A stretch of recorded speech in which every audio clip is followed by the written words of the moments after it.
ഒന്ന് KICBL നടപ്പാക്കിയ വികസന പദ്ധതികൾ. 2267.48 മെഗാവാട്ട് സ്ഥാപിതശേഷി കൂട്ടിച്ചേർത്തു.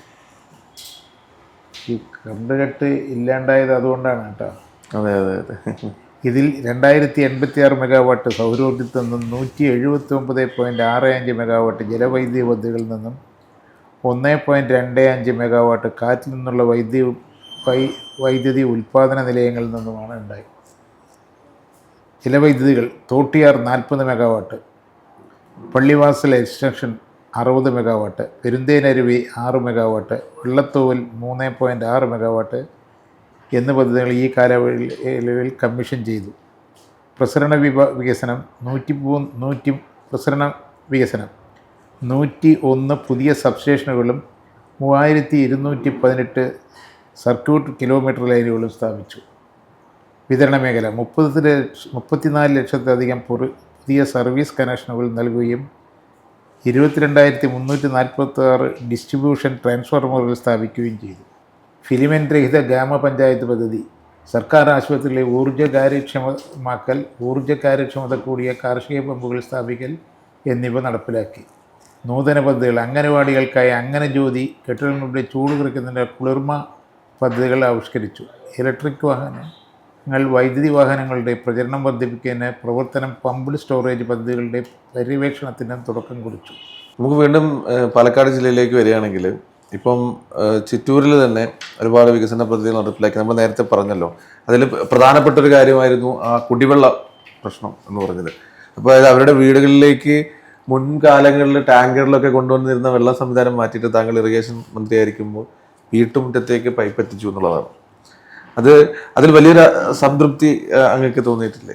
അത് മാത്രമല്ല, ഇവിടെയൊക്കെ സാധാരണ പാവപ്പെട്ട കർഷക തൊഴിലാളികളും കർഷകരുമാണ്. ഇവിടെ സാമ്പത്തികമായി കഴിവില്ലാത്തവരാണ്. അവർക്ക് വീട് പൈപ്പ് ലൈൻ കണക്ഷൻ എടുക്കണമെങ്കിൽ അവരുടെ ഒരു വിഹിതം എടുക്കണം. അതിവിടെ പെരുമാട്ടി, പട്ടഞ്ചേരി, നല്ലേപ്പള്ളി, എലപ്പള്ളി സ്ഥലം ഈ നിയോജകമണ്ഡലത്തിൽപ്പെട്ടതാണ്. അവിടെ കിഫ്ബിയിലാണ് എടുത്ത് ആ കിഫ്ബി വിഹിതവും കൂടി എടുത്തുകൊണ്ട് അവർക്ക് ഒരു പൈസ ചിലവില്ലാണ്ടാണ് ചെയ്യിപ്പിച്ചത്. അതേപോലെ വടകരപ്പതി, കൊഴിഞ്ഞാമ്പാറ, എരുത്തേമ്പതി 3 പഞ്ചായത്ത് ഏറ്റവും ജലക്ഷാമമുള്ള സ്ഥലമാണ്. അവിടെ ജലജീവൻ മിഷനിലാണ് കൊണ്ടുവന്നത്. ആ ജലജീവൻ മിഷനിൽ കൊണ്ടുവരുമ്പോൾ അവർ ഉപഭോക്താക്കൾ ഒരു വിഹിതം വഹിക്കണം. അത് MLA കൊണ്ടുകൊണ്ട് അത് നികത്തി കൊടുത്ത് ₹1 ചിലവില്ലാണ്ടാണ് ഇവിടെ വെള്ളം എത്തിച്ചത്. കേരളത്തിൽ തന്നെ അപൂർവമായിട്ട് ഇങ്ങനെ വിഹിതമില്ലാതെ ഉപഭോക്താക്കളുടെ കയ്യിലൊന്നും വിഹിതമില്ലാതെ ചെയ്തിട്ട് പദ്ധതികൾ നടപ്പിലാക്കുക എന്നുള്ളത്. നമുക്കിനി പാലക്കാട് ജില്ല ഒട്ടുമിക്കുകയാണെങ്കിൽ ഇനിയിപ്പോൾ ഒരു തെരഞ്ഞെടുപ്പിലേക്ക് പോവുകയാണ്. ഇപ്പോൾ നമുക്കറിയാം പാലക്കാടിൻ്റെ ഒരു സാഹചര്യം, അവിടെ ഒരു MLA ഇല്ലാത്തൊരവസ്ഥയാണ് നിലവിലുള്ളത്. മുൻ MLA MP ആയതിനു ശേഷം പുതിയൊരു ആൾ വന്നു. ഇപ്പോൾ അദ്ദേഹം ഒരു വലിയ വിവാദത്തിലൊക്കെ പെട്ടിരിക്കുകയാണ്. എങ്കിൽ പോലും ഒരു രാജിവെക്കാൻ പോലും തയ്യാറായില്ല എന്നുള്ളൊരു ആക്ഷേപമാണല്ലോ ഇപ്പോൾ ഇടതുപക്ഷമൊക്കെ ഉന്നയിക്കുന്നത്. അല്ലെങ്കിൽ രാജിവെപ്പിച്ചില്ല കോൺഗ്രസ് എന്നുള്ളതാണ്. ധാർമ്മികമായ അയാൾ ചെയ്യേണ്ടതല്ലേ? രാഷ്ട്രീയത്തിൽ ഒരു മാതൃക കാണിക്കേണ്ടതല്ലേ? അത് ചെയ്തില്ല. കോൺഗ്രസ് പാർട്ടി അതിനുവേണ്ടി രാജിവെക്കാനും പറഞ്ഞിട്ടില്ല. അത് ഇടതുപക്ഷത്തിന് ഗുണം ചെയ്യുള്ളൂ. ഇടതുപക്ഷം ഇതൊക്കെ വിലയിരുത്തേണ്ടത് പൊതുജനം വിലയിരുത്തുമല്ലോ. തീർച്ചയായിട്ടും അത് ഇടതുപക്ഷത്തിന് അനുകൂലമായ ഒരു ചിന്ത മനസ്സിൽ വരും എന്നാണ് എനിക്ക് തോന്നുന്നത്. വർഷങ്ങളുടെ ഈ മേഖലയിൽ, അല്ലെങ്കിൽ പൊതുപ്രവർത്തന മേഖലയിൽ വർഷങ്ങളുടെ പരിജ്ഞാനമുള്ള ഒരാളാണ് താങ്കൾ. ഒരു ജനപ്രതിനിധികൾ ഈ തരത്തിലേക്കൊക്കെ എത്തണം, അല്ലെങ്കിൽ അവർ ഇങ്ങനെയൊക്കെ ചെയ്യുക എന്ന് പറയുമ്പോൾ അതിൽ ഒരു ജനപ്രതിനിധി ആരായിരിക്കണം എന്നുള്ളതാണ്. ജനങ്ങളുടെ കൂടെ നിന്ന് വിഷമിച്ച് ജനങ്ങളുടെ പ്രശ്നങ്ങൾ പഠിച്ച് വരുന്നവരായിരിക്കണം ജനപ്രതിനിധി ആയിരിക്കേണ്ടത്.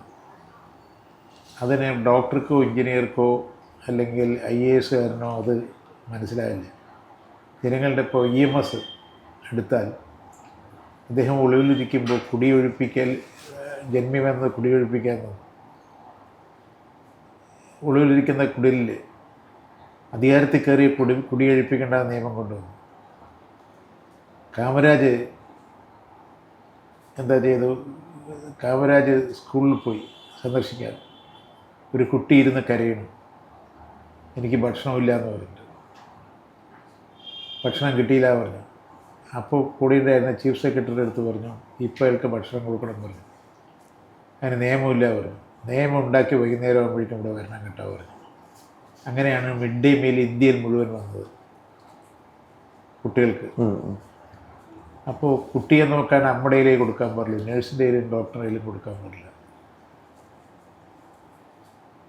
ഊമയായ അമ്മയാണെങ്കിൽ, നൊന്ത് പ്രസവിച്ച അമ്മയാണെങ്കിൽ എൻ്റെ കുഞ്ഞ് കരയുണ്ടോ എന്ന് പറഞ്ഞ് ഞെട്ടി ഉണരും. കുട്ടി കരഞ്ഞാൽ കേൾക്കില്ല. ഡോക്ടർ നേഴ്സ് എന്ത് ചെയ്യും വെച്ചാൽ ലേശം മയക്കുമരുന്നും കൊടുത്ത് ഉറക്കും. ഇതിൻ്റെ വ്യത്യാസം മനസ്സിലായ.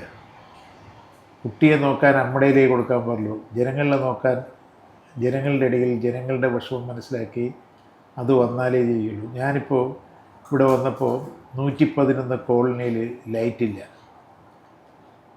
77 കൊല്ലമായി സ്വാതന്ത്ര്യം കിട്ടിയിട്ട്. അവിടെ ലൈറ്റ് കണ്ടിട്ടില്ല അവർ.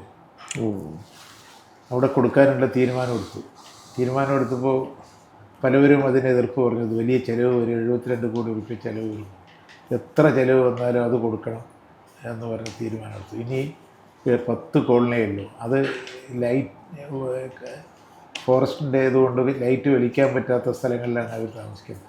അവിടെ സോളാറും വിൻഡും കൂടി വെച്ചിട്ടുള്ള ഹൈബ്രിഡിനും കൊണ്ടുള്ള അനുമതി കൊടുത്തു. അപ്പോൾ നമ്മൾ തീരുമാനം എടുക്കുമ്പോൾ എനിക്കത് ഗാന്ധിജിനെയാണ് ഓർമ്മ വരുന്നത്. നെഹ്റു പ്രധാനമന്ത്രിയായി ഗാന്ധിജിയെ കാണാൻ പോയി. എന്താ എനിക്ക് തരുന്ന ഉപദേശം പറഞ്ഞു. അപ്പോൾ സമൂഹത്തിലെ ഏറ്റവും ദുർബലരായ ആളുകളുടെ എങ്ങനെ ബാധിക്കുന്നോ അങ്ങനെ ആയിരിക്കണം തീരുമാനം എടുക്കേണ്ടത്. അപ്പോൾ നമ്മൾ സമൂഹം 76 കൊല്ലം കഴിഞ്ഞിട്ട് സ്വാതന്ത്ര്യം കിട്ടിയിട്ടും ഇനിയും നമുക്ക് ഇലക്ട്രിസിറ്റി കൊടുക്കാൻ സാധിച്ചില്ല എന്ന് പറഞ്ഞാൽ അത് വലിയൊരു വേദന ഉണ്ടാക്കുന്ന സംഭവമല്ലേ. അത് കൊടുക്കാനാണ് ആദ്യം എടുത്ത തീരുമാനം. അതേപോലെ അവർക്ക് പല സ്ഥലങ്ങളിലും ഇപ്പോൾ ഹരിത ഊർജ്ജ വരുമാന പദ്ധതി അവർക്ക് സോളാറും കൂടി കൊടുത്തുകൊണ്ട് ഇലക്ട്രിസിറ്റി ചാർജിങ് കഴിഞ്ഞിട്ട് മിച്ചം പൈസ കിട്ടുന്ന രീതിയിലെടുത്തു. അതേപോലെ PM കുസുമ കൃഷിക്കാർക്ക് ഇലക്ട്രിസിറ്റി ചാർജിങ് കഴിഞ്ഞാൽ അധിക വരുമാനം കിട്ടുന്ന 8 മാസം കഴിഞ്ഞപ്പോൾ 13,000 രൂപ വരെ കൃഷിക്കാർക്ക് കിട്ടിയ, ചിറ്റൂർ തന്നെ കിട്ടിയവരുണ്ട് സ്ഥലം കൃഷിക്കാർക്ക്. അങ്ങനെയുള്ള പദ്ധതികൾക്ക് സാധാരണ വൻകിടക്കാരുടെ ആലോചിക്കുള്ളൂ. നമ്മളതല്ല ചെയ്തത്. ഏറ്റവും താഴെ, സമൂഹത്തിലെ ഏറ്റവും താഴെത്തട്ടിലുള്ള അവരുടെ പ്രശ്നങ്ങൾ മനസ്സിലാക്കി അവരെ പരിഹരിക്കാനാണ് ചെയ്തത്. ഇതാണ്. അതേപോലെ 1,00,000 വീട് മറ്റേ ലൈഫ് പദ്ധതി ഫ്രീ ഇലക്ട്രിസിറ്റിയാണ് കൊടുക്കുന്നത്. അതൊക്കെ ചെയ്തത് നമുക്ക് സാധാരണ ഇതിൻ്റെ വലിയ പ്രചരണമൊന്നും നിങ്ങൾ കൊടുക്കില്ലല്ലോ. വലിയ ആളുകളുടെ മാത്രമല്ലേ പ്രചരണം കൊടുക്കുന്നു. മനസ്സിലായി. അതുപോലെ ഈ